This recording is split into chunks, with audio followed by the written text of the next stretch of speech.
Hello friend, मैं दिलीप कुमार। आइए दोस्तों, आज आपको भारत में यूरोपियों का आगमन जितना भी इसके अंतर्गत क्वेश्चन है, आपको सिलेक्टेड 50 इंपॉर्टेंट क्वेश्चन लाया हूं दोस्तों, जो कहीं ना कहीं किसी भी किस एग्ज़ाम में पूछा हुआ है। आइए दोस्तों, इसको पढ़ते हैं और याद कर लेते हैं एक बार में। दोस्तों, इस चैनल पर इंग्लिश भी प्रोवाइड किया जाता है और डेली करंट अफेयर भी प्रोवाइड किया जाता है और मैथ भी प्रोवाइड किया जा रहा है। आप वीडियो देखें, बताएं कि वीडियो कैसा है। आइए दोस्तों, शुरू करते हैं। यदि दोस्तों चैनल पर नए हैं तो चैनल को शेयर और सब्सक्राइब कर ले, घंटी को बजा दें, क्योंकि हर एक नए वीडियो का नोटिफिकेशन पहले आपको मिले। आइए दोस्तों, शुरू करते हैं। देखिए दोस्तों, पहला क्वेश्चन है, सूची से मिलान करना है। देखिए दोस्तों, हमको यह सब मालूम है करना है कि यह पुर्तगाल ईस्ट इंडिया कंपनी कब आया था, इसका स्थापना वर्ष कब है, यूरोपीय व्यापारी ये सब है। देखिए दोस्तों, पुर्तगाली ईस्ट इंडिया कंपनी जो है सबसे पहले भारत में 1498 ईस्वी में आया था। दूसरा देखिए, ब्रिटिश ईस्ट इंडिया कंपनी जो है 1600 ईस्वी में आया था। डच ईस्ट इंडिया कंपनी जो है 1602 ईस्वी में आया था। और फ्रेंच ईस्ट इंडिया कंपनी जो है 1664 ईस्वी में आया था दोस्तों। इस प्रकार दोस्तों आपका आंसर ए हो जाएगा। आइए दोस्तों, अगला देखते हैं। देखिए दोस्तों, इसमें है पुर्तगाल ईस्ट कंपनी भी मिलान है, सूची फर्स्ट और सेकेंड से। कंपनी है यूरोपीय व्यापारी का और उसका मुख्यालय पूछ रहा है। तो पुर्तगाल ईस्ट इंडिया कंपनी का मुख्यालय कहाँ था? गोवा था। ब्रिटिश ईस्ट इंडिया कंपनी का मुख्यालय जो है वह कलकत्ता था। डच ईस्ट इंडिया कंपनी का जो मुख्यालय था वह जो है नेकपट्टनम में था। और फ्रेंच ईस्ट इंडिया कंपनी का जो मुख्यालय था वह पौंडुचेरी था। इसी प्रकार दोस्तों आपका 1, 2, 3, 4, इसी प्रकार दोस्तों आपका हो जाएगा आंसर बी। 1 का 1, बी का 2, सी का 3 और डी का 4। अगला क्वेश्चन देखते हैं दोस्तों। देखिए दोस्तों, अगला है, निम्नलिखित में से किस किस यूरोपीय व्यापारियों कंपनियों के मध्यकाल भारत में आगमन हुआ है। तो देखिए दोस्तों, इसका अरेंज बताना है कि किस किस यूरोपीय व्यापारी का मध्यकाल में आगमन कैसे कैसे हुआ है। तो देखिए दोस्तों, इसका ऑप्शन है 1, 2, 3, 4, 5। यानी पहले पुर्तगाल, तब ब्रिटिश, तब डच, तब तीसरा है डच, चौथा है डेनिश, पांचवा है फ्रेंच और सातवां है स्वीडिश। देखिए दोस्तों, ये सब अरेंजिंग में लिखा हुआ है 1, 2, 3, 4, 5। यानी दोस्तों सब जो अरेंजिंग है ABC सब सही है। देखिए दोस्तों, वो पुर्तगाल, अगला देखिए दोस्तों, वो पुर्तगाली कौन था जिसने गोवा पर अधिकार कर लिया था। तो वह जो दोस्तों अल्फांसो द अल्बुकुर्क था, जो गोवा पर अधिकार करने वाला पुर्तगाली था। Option number B. आगे दोस्तों, भारत में ईस्ट इंडिया कंपनी का पहला गवर्नर जनरल कौन था। तो भारत में ईस्ट इंडिया कंपनी का पहला गवर्नर जनरल जो था वारेन हेस्टिंग था, पहला गवर्नर जनरल था। Option number C. आगे है दोस्तों, देखिए दोस्तों, निम्नलिखित में से किस यूरोपीय ने भारत में सबसे पहले अपना व्यापार फैलाया और प्रभावित किया। तो वह था दोस्तों पुर्तगाली था। सबसे पहले यूरोपीय था जो अपना व्यापार को फैलाया और प्रभावित किया। ऑप्शन नंबर डी है। अगला है दोस्तों, वर्ष 1998 में वास्को डी गामा भारत में कहाँ उतरा था।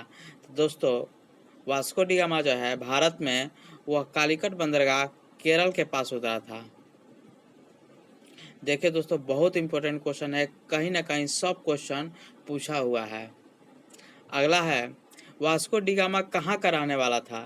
अगला है दोस्तों, कहाँ का रहने वाला था। तो वह वास्को डी गामा जो था पुर्तगाल था, पहला व्यापारी था, भारत आने वाला पहला यूरोपियन व्यापारी था। अगला दोस्तों, वह अंग्रेज जिसने सम्राट जहांगीर के दरबार में आकर भेंट किया था, वह अंग्रेज कौन था। तो देखिए दोस्तों, वह सर थॉमस रो जो था, जहांगीर के दरबार में आकर भेंट किया था। ऑप्शन नंबर ए है। आगे दोस्तों, गोवा, दमन और दीव का उपनिवेशीकरण मूलतः किया गया था, किसके द्वारा किया गया था दोस्तों। तो देखिए पुर्तगालियों के द्वारा। गोवा, दमन और दीव का उपनिवेशीकरण मूलतः किया गया था। अगला क्वेश्चन है, अल्बुकुर्क ने गोवा को 1510 ईस्वी में किससे छीना था? तो देखिए दोस्तों, वहाँ का राजा बीजापुर के सुल्तान से छीन लिया था 1510 ईस्वी में।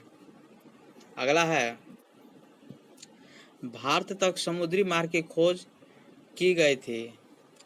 तो यह खोज की गई थी पुर्तगालियों के द्वारा। व्यापार करने आए थे, अपना खोजते खोजते यह सब आ गए व्यापार करने। अगला है दोस्तों, ब्रिटिश में भारत में सूरत में अपनी पहली फैक्ट्री स्थापित करने की अनुमति निम्नलिखित में से किससे प्राप्त की थी? तो ब्रिटिश ने जो है भारत में सूरत में अपनी फैक्ट्री स्थापित करने के लिए वह जो है जहांगीर से अनुमति प्राप्त की थी। Option number B. आगे दोस्तों, भारत के समुद्री मार्ग की खोज किसने की थी? तो भारत के समुद्री मार्ग की खोज पुर्तगाली यात्री वास्को डी गामा किया था, जो पहली बार केरल के कालीकट बंदरगाह तक पहुंचा था। आगे दोस्तों, तृतीय कर्नाटक युद्ध एंग्लो फ्रेंच संघर्ष की समाप्ति किस संधि के तहत हुआ? तो यह दोस्तों पेरिस संधि के तहत तृतीय कर्नाटक युद्ध एंग्लो फ्रेंच संघर्ष की समाप्ति हुई थी। अगला है, पुर्तगाली व्यापारी कंपनी के भारत आगमन का सर्वप्रथम उद्देश्य था। तो दोस्तों देखिए, उसका उद्देश्य था काली मिर्च और अन्य मसालों के व्यापार का एक अधिकार प्राप्त करना। काली मिर्च का और अन्य मसाले का। Option number 1। आगे दोस्तों, जब 17 मई 1498 ईस्वी में वास्को डी गामा कालीकट में उतरा तो किसने उसका स्वागत किया था? तो देखिए दोस्तों, जब वह कालीकट बंदरगाह पहुंचा था तो उसका स्वागत जो है कालीकट कोझिकोड के राजा जमोरिन ने किया था। जमोरिन ने उसका स्वागत भी किए थे भव्य रूप से। आगे दोस्तों, पुर्तगाली ने भारत में सर्वप्रथम कहाँ फैक्ट्री स्थापित की थी? तो पुर्तगाली जो है सर्वप्रथम अपना फैक्ट्री जो है कालीकट में स्थापित किया था। आगे दोस्तों, 1717 ईस्वी में निम्नलिखित में से कौन से मुगल सम्राट ने अंग्रेज की ईस्ट इंडिया कंपनी को भारत में व्यापार का विशेषाधिकार प्रदान करने का फरमान जारी किया? तो वह है दोस्तों फर्रुखसियर। फर्रुखसियर जो था वह विशेषाधिकार प्रदान करने का फरमान जारी किया था। आगे दोस्तों, ब्रिटिश के साथ बेसिंग की संधि निम्नलिखित में पेशवाओं में से किसने की थी? तो बेसिंग के संधि जो हुआ था दोस्तों, वह हुआ था बाजीराव द्वितीय के साथ। देखिए दोस्तों, सब क्वेश्चन पूछा हुआ है। आगे दोस्तों, ईस्ट इंडिया कंपनी के नेतृत्व में रॉबर्ट क्लाइव का उत्तराधिकारी निम्नलिखित में से कौन था? तो ईस्ट इंडिया कंपनी के नेतृत्व में रॉबर्ट क्लाइव का उत्तराधिकारी जो था हेस्टिंग था। Option number C. आगे है, किस पुर्तगाल गवर्नर नीले पानी की नीति अपनाई थी? तो देखिए दोस्तों, किस पुर्तगाली गवर्नर ने अपनाया था? तो वह था फ्रांसीसी दी अल्मेडा। नीले पानी की नीति अपनाया था, बहुत इम्पोर्टेंट है। आगे दोस्तों, किसे भारत में पुर्तगाली साम्राज्य का वास्तविक संस्थापक कहा जाता है? तो ये भी जो है अल्फांसो दी अल्बुकुर्क को पुर्तगाली साम्राज्य का वास्तविक संस्थापक माना जाता है। Option number B. आगे दोस्तों, अल्बुकुर्क ने बीजापुर के किस सुल्तान से गोवा को छीना था? तो देखिए दोस्तों, वह था यूसुफ आदिल शाह से। बीजापुर के सुल्तान से अल्बुकुर्क ने गोवा को छीना था। ऑप्शन नंबर ए है। आगे दोस्तों, पुर्तगाली उपनिवेश का प्रथम गवर्नर भारत में कौन हुआ? देखिए दोस्तों, वह फ्रांसीसी दे अल्मेडा था। Option number C. निम्नलिखित अगला है, निम्नलिखित में से किस अंग्रेज ने पुर्तगाली को शैली या स्वाली के स्थान पर हराया था? तो देखिए दोस्तों, वह था थॉमस बेस्ट था। आगे दोस्तों, निम्नलिखित में से प्रथम कर्नाटक युद्ध का कौन सा तत्कालिक कारण था? तो प्रथम कर्नाटक युद्ध का जो तत्कालिक कारण था, अंग्रेज द्वारा फ्रांसीसी जहाज का अधिग्रहण। अंग्रेज द्वारा जो किया गया था, फ्रांसीसी जहाज का अधिग्रहण कर लिया गया था। ऑप्शन नंबर डी यही उसका महत्वपूर्ण कारण था। अगला है, किसे जहांगीर ने खान की उपाधि प्रदान की थी? तो हॉकिंस को जहांगीर ने खान की उपाधि प्रदान की थी। Option number 1। आगे दोस्तों, उस क्षेत्र की पहचान करें जहां यूरोप वासियों को सर्वोत्तम शोरा और अफीम प्राप्त होता था। तो वह है दोस्तों बिहार, जहां पर सर्वोत्तम शोरा और अफीम प्राप्त होता था। आगे है दोस्तों, भारत में 1612 ईस्वी में अंग्रेज ने अपनी पहली फैक्ट्री कहाँ स्थापित की थी?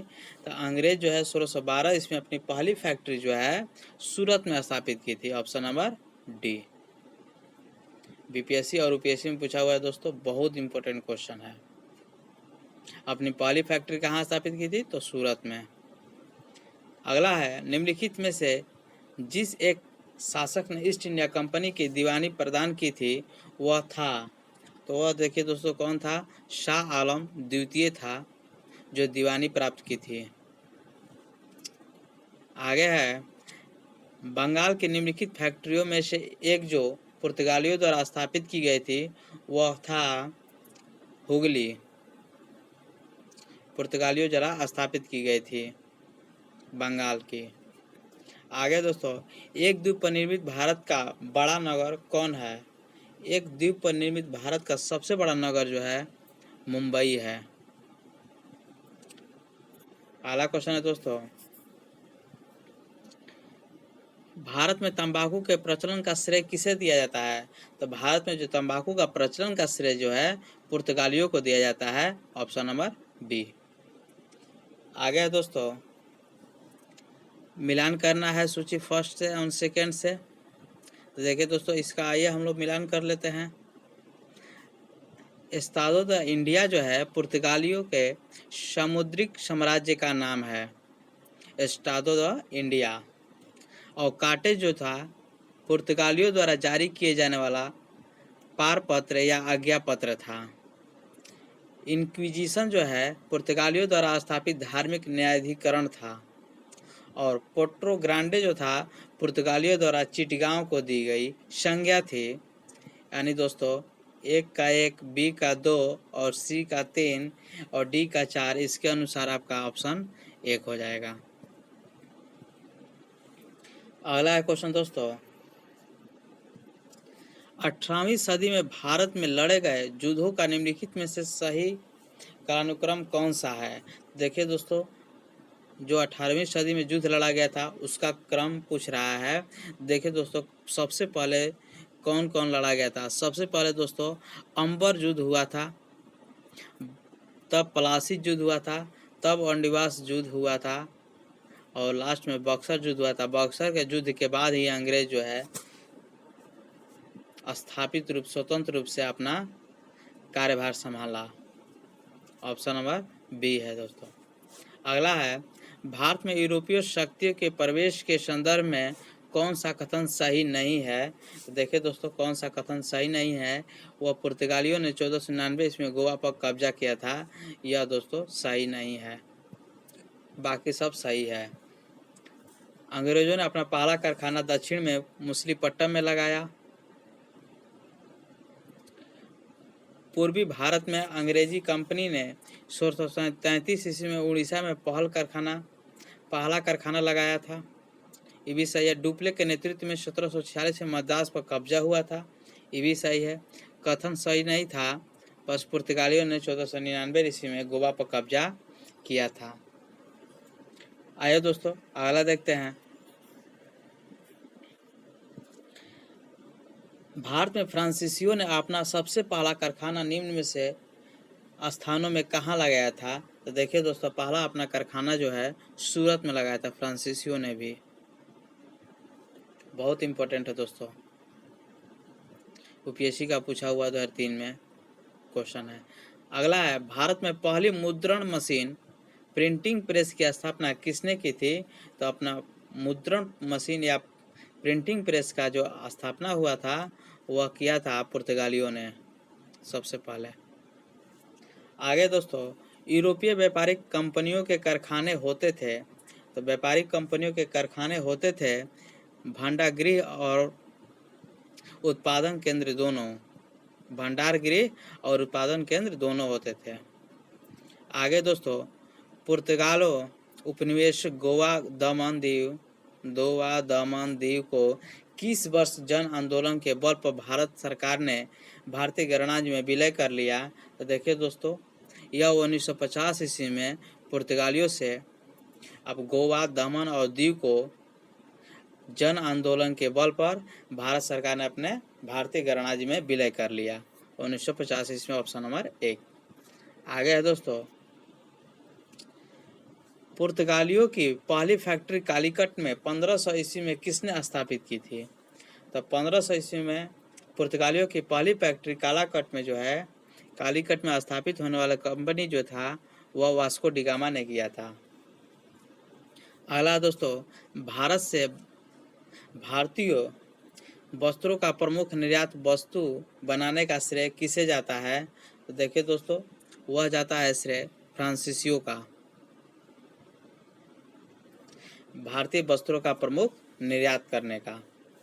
आगे दोस्तों, डचों को भारतीय व्यापार से अलग करने में कौन सफल रहा है? देखिए दोस्तों, वह सफल रहा है अंग्रेज था, जो इसको बेदरा के युद्ध में हरा दिया था। उसके बाद डचों का भारत में विलय हो गया था। अगला दोस्तों, वह कौन सा निर्णायक युद्ध था जिसमें अंग्रेजों ने डचों को हरा दिया और इसी कारण डचों को भारत की चुनौती खत्म हो गई? भारत में जो चुनौती था डच का वह खत्म हो गया, तो वह बेदरा युद्ध के साथ खत्म किया 1759 ईस्वी में। आगे दोस्तों, डचों ने अपनी पहली फैक्ट्री 1605 ईस्वी में कहाँ स्थापित की थी? तो डचों ने जो पहली फैक्ट्री जो था वह मुसलीपट्टम में स्थापित की थी। Option number C. आगे दोस्तों, सिकरी और आगरा पहुंचने वाला पहला अंग्रेज व्यापारी कौन था? तो सिकरी और आगरा पहुंचने वाला व्यापारी जो था रॉल्फ फिश था। आगे दोस्तों, ब्रिटिश ईस्ट इंडिया कंपनी का गठन किया गया था। तो ब्रिटिश ईस्ट इंडिया कंपनी जो गठन किया गया था वह था मर्चेंट एडवेंचर्स, साहसिक व्यापारियों के नाम से जाने जाने वाला लंदन के कुछ व्यापारियों ने किया था ब्रिटिश ईस्ट इंडिया कंपनी का गठन। अगला है दोस्तों, 31 दिसंबर 1600 को किसने एक रॉयल चार्टर राजकीय अधिकार पत्र द्वारा जारी कर ब्रिटिश ईस्ट इंडिया कंपनी को पूर्वी देशों के साथ व्यापार करने का एकमात्र अधिकार दिया? तो वह है दोस्तों रानी एलिजाबेथ ने। आगे दोस्तों, ब्रिटिश ईस्ट इंडिया कंपनी का प्रथम गवर्नर कौन था? तो ब्रिटिश ईस्ट इंडिया कंपनी का प्रथम गवर्नर जो था थॉमस स्माइथ था। आगे दोस्तों, कैप्टन विलियम्स हॉकिंग किस जहाज से भारत पहुंचा था? तो वह है दोस्तों हेक्टर नाम का जहाज था जिसमें कैप्टन विलियम हॉकिंस ने भारत पहुंचा था। बहुत बहुत धन्यवाद दोस्तों, बताइएगा वीडियो कैसा है।